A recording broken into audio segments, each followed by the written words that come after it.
Sir Keir Starmer resigns as Labour Party leader and Prime Minister, sparking a leadership contest. The Chief Minister says the treaty can't be signed without the Concordat, but doesn't expect it to be an issue. Further demolition and clearance works at the frontier is set to continue tonight. The first Youth Parliament sees a series of lively debates on key issues.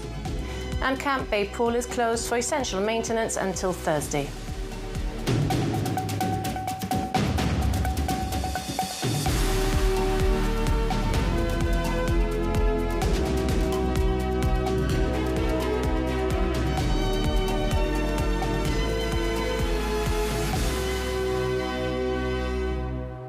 Good evening. Keir Starmer is stepping down as Labour Party leader and Prime Minister.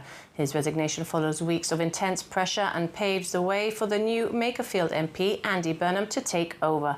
Sir Keir emerged from number 10 Downing Street this morning with his wife at his side to address the media.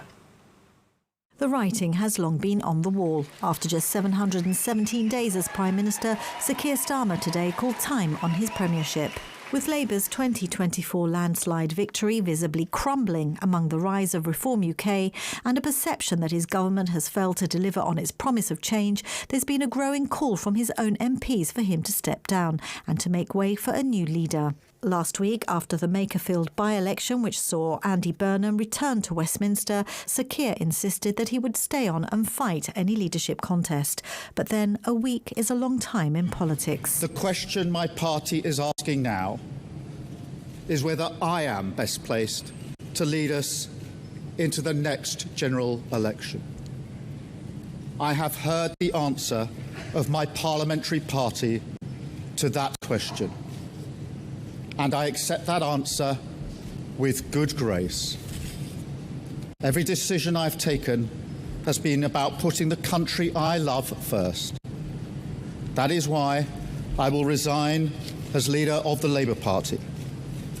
I have spoken to His Majesty the King this morning to inform him of my decision. Standing in front of Downing Street this morning, a visibly emotional Sir Keir said he would ask Labour's National Executive Committee to set out a timetable for a contest, with nominations opening on the 9th of July, with the process completed by summer recess a week later. I will remain in post as Prime Minister until the contest is complete, and I will do everything I can to ensure an orderly handover of power. I will also give my successor my full and unequivocal support. The favourite is undoubtedly Andy Burnham. He was sworn in as an MP today, and if he runs for the leadership of the party unchallenged, he could become Prime Minister by mid-July. Speaking on Gibraltar today, the Chief Minister thanked Sir Keir for his support of Gibraltar, including his role in securing the UK-EU treaty. But he said he didn't think today's developments would have any impact on the timetable. Well, I don't see that there's going to be any substantive impact at all. Of course, the Labour Party stays in power. We've been talking to all opposition parties in the United Kingdom about the Gibraltar Treaty. Well, this is very much an issue where the voice of the people of Gibraltar through the government of Gibraltar and the Gibraltar Parliament has been heard. That is not changing, and the future Labour Prime Minister is not going to have less regard for the views of the Gibraltar Parliament, the government of Gibraltar and the people of Gibraltar. The UK now looks set to have its 7th Prime Minister in a decade, and with West Streeting ruling himself out of the contest, Andy Burnham appears to be the clear favourite to succeed Keir Starmer and take the keys to number 10. Meanwhile, the Chief Minister says the UK-EU treaty can't be signed without a concordat being agreed with the UK, but that he doesn't expect this to be an issue. In March, Fabian Picardo had said he hoped for the arrangement between Gibraltar and the UK to be agreed ahead of the signing. Speaking on Direct Democracy today, Mr. Picardo told Kellyanne Borge that work towards the signing of the concordat was on schedule. We have the text of a concordat now, which has been agreed between the government of Gibraltar and the UK government. I'm looking forward to sharing that now with the leader of the opposition and then tabling it in Parliament. Remember, a concordat is a French word for agreement. It's an agreement in the context of politics which is not legally binding. It's an agreement between the UK government and the Gibraltar government. And it is not a gentleman's agreement. It is much more than that because it's reduced to writing, but it's about the politics of how things will be dealt with in the context of the international legal obligations and responsibilities that there are under the treaty. Could Gibraltar sign the treaty without the Concordat being signed? No, Gibraltar couldn't sign the treaty without the Concordat being signed for a number of reasons. Let me start with the most basic one. Gibraltar is not going to sign the treaty, but the Gibraltar Parliament passed a motion, which was what you might call a conditional motion, which was that the Gibraltar Parliament called upon the United Kingdom government to sign and then ratify the agreement, subject to, in parliamentary wording, the laying of a concordat with which the government was satisfied. Kellyanne Borge also brought up the Gibraltar Savings Bank, noting that the last principal auditor's report highlighted tens of millions of pounds in loan notes being issued to companies linked to the National Economic Plan. She asked Mr. Picardo whether savers had a right to know how their money is being used. They do, and they are told more in Gibraltar I believe than they are told anywhere else. Minister Sergio Bossano has not published the full accounts of the Savings Bank since 2019. No, that's not right. The full accounts of the Savings Bank are published, and indeed, most of them are published in the Principal Auditor's report. The practice in Gibraltar historically has been that the accounts, which is the balance sheet, it's not anything else, because in every session of the Parliament, we give the details of where the Savings Bank investments are. Don't confuse that. It's a very important point that you're making. And savers must not for one moment think that they don't know where their money is. They are told in every session of the Parliament, which under me is held every month unless there's an issue, exactly where every penny of the Savings Bank money is. The practice has traditionally been in Gibraltar that the official balance sheet accompanies the accounts of the public auditor for Gibraltar. So when the 2019 accounts are published by the auditor, the 2019 Savings Bank accounts are published. But in any event, in the last accounts tabled by the principal auditor, he published all of the accounts of the Savings Bank up to last year. So they are all published, the accounts, and the savers are entitled, in our view, as you say, to know where their money is, and every month they're told where their money is. They're not told where their money is with Barclays Bank or with NatWest, but they're told where their money is with the Savings Bank. The savers' money is the same in the Gibraltar Savings Bank as in NatWest Bank, UBS, or any other bank. There, you are not told where your money is. Here, in the Gibraltar Savings Bank, you're told monthly, because there are questions monthly, exactly where your money is. So with the tens of millions of pounds loaned to a company called Community Credit Union Cooperative Limited, which is owned by Gibraltar Community Initiatives Limited, which is a company promoting the government's economic plan, does government have any direct involvement in the companies identified in the report, and has any minister or government official benefited in any way from these arrangements? Well, certainly not benefited in any way from those arrangements, because that's an allegation of corruption. So the answer... These are questions that have been raised by the public, so yes. it's your chance to... Yes, and that's why I'm saying certainly no benefit to any minister at all, because that would be corruption. None whatsoever. The Chief Minister says it would be foolish for any future Spanish government to try to reverse the Gibraltar Treaty. Fabian Picardo says the agreement remains on track for implementation next month as preparations continue for the removal of frontier controls on the 15th of July. Speaking to Spanish journalists at the weekend, the Chief Minister said opposition parties in Spain may criticise the deal now, but would find it difficult to bring back frontier restrictions once the benefits become clear. Fabian Picardo says no politician acting in the interest of citizens on either side of the frontier would want to reverse measures that increase fluidity and prosperity. He says Gibraltar remains on track for the removal of frontier controls on the 15th of July. And as the physical transformation of the frontier continues, Fabian Picardo says attention is now turning to the practical implementation of the agreement. The Chief Minister confirmed that Schengen checks at the airport will be carried out by 2 Spanish national police officers and 2 Gibraltar officers. He also indicated that the formal signing of the agreement is expected shortly before implementation begins. Fabian Picardo says the focus now is not on ceremonies, but on ensuring the agreement works effectively from day one. Strict penalties and an anonymous reporting hotline will be set up for anyone attempting cross-border food delivery services when the new treaty comes into effect. This is according to the government's new business FAQs on the implementation of the treaty. The guidance says food delivered from a restaurant or takeaway in Spain to an address in Gibraltar would be treated as commercial goods. This means it would have to comply with import requirements, be presented to customs, and be accompanied by the appropriate documentation. The government says this would not be viable within the timeframe expected by customers, given that takeaway food is intended to be consumed immediately. The FAQs also say the government is aware operators in Spain may be tempted to circumvent the rules by placing deliveries in the boot of an unmarked car or motorcycle and crossing the border as ordinary travelers. It says Gibraltar is under a treaty obligation to prevent this, and steps will include strict penalties and anonymous reporting channels for members of the public. The guidance is likely to be welcomed by local hospitality businesses concerned about being undercut by non-compliant cross-border operators. A series of tobacco regulations contained in the UK-EU Treaty on Gibraltar have been gazetted ahead of July's implementation date. In future, any tobacco products sold in Gibraltar must have a colour photograph or illustration in addition to the text warning.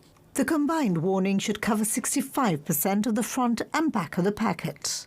Cigarettes and hand-rolling tobacco that doesn't comply with these regulations can be sold up until the 15th of July next year, provided it was manufactured before the implementation date. Other tobacco products can be sold until the 15th of July 2028. There are also regulations on traceability and security features. These mean every tobacco packet must be marked with a unique and indelible identifier and a tamper-proof security feature. The regulations also provide for a data repository for identification, authentication and traceability of tobacco products accessible to the collector of customs. Tobacco importers and vendors will need to record data on the products they bring in and sell. You're watching GBC News. Still to come, Unite's international director calls on local members to support his bid to become General Secretary. We'll bring you an update on the frontier works and who won the first Youth Parliament debate. Find out in just a few minutes.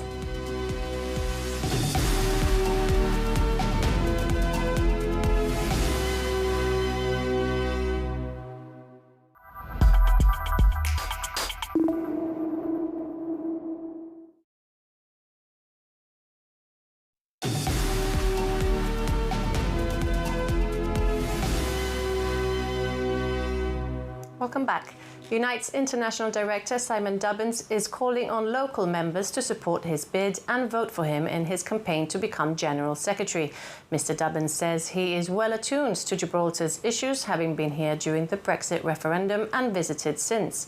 He says the rise of the far right is something the union must acknowledge and calls for an end to corruption.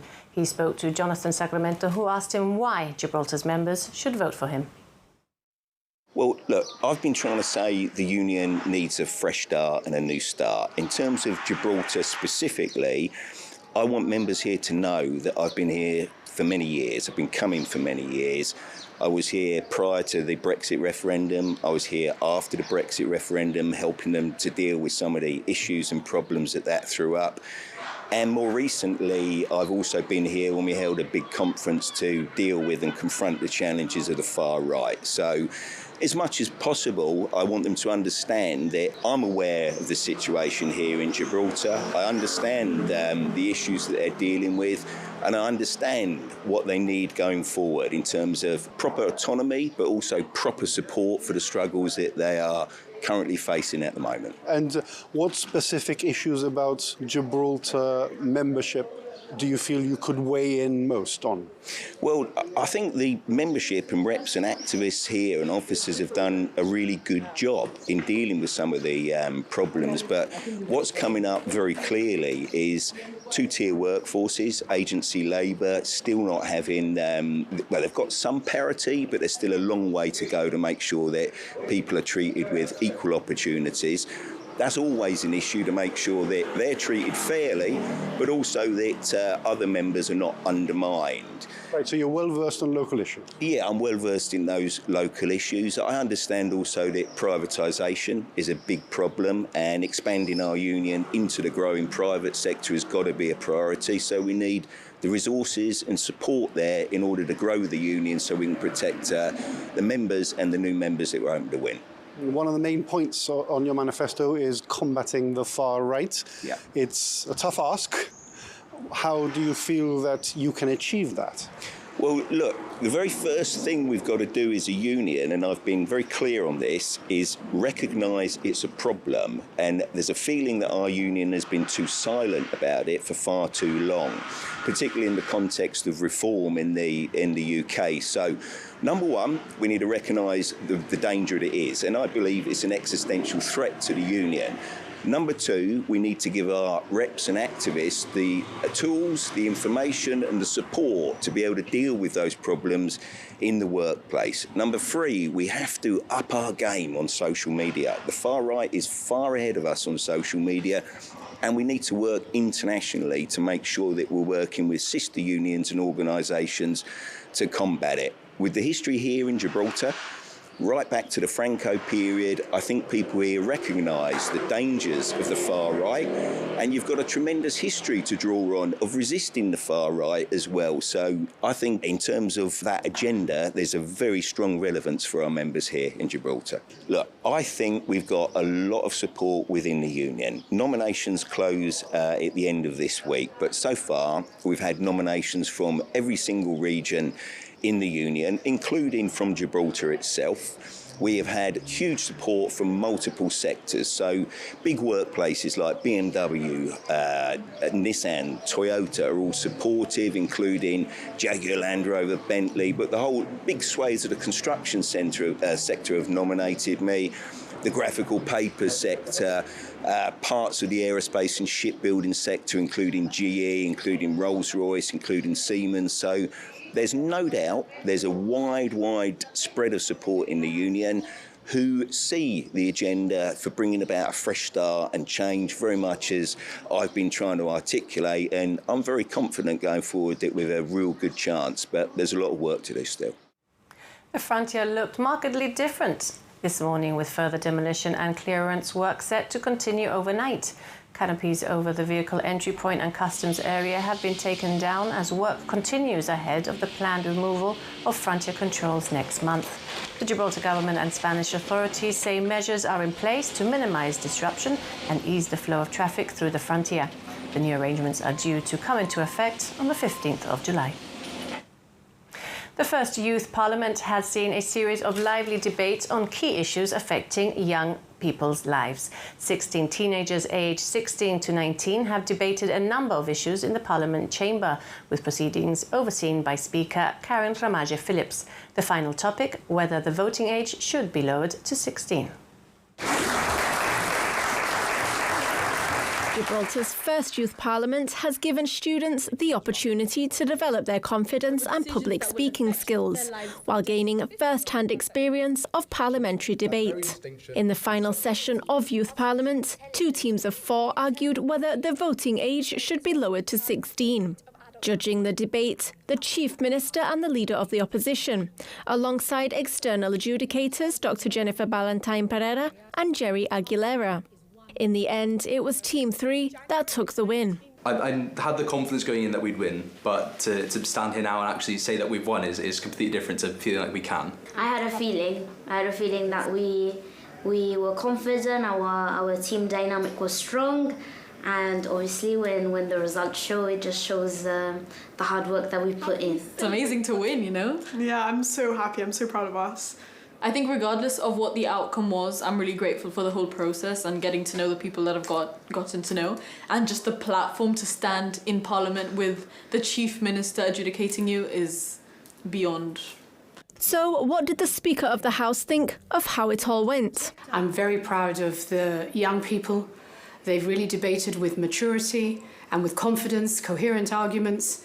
I was delighted with the panel of adjudicators because we had the Leader of the Opposition, we had the Chief Minister, Dr. Ballantyne Pereira and Jerry Aguilera, who were on the panel, so a very dynamic panel.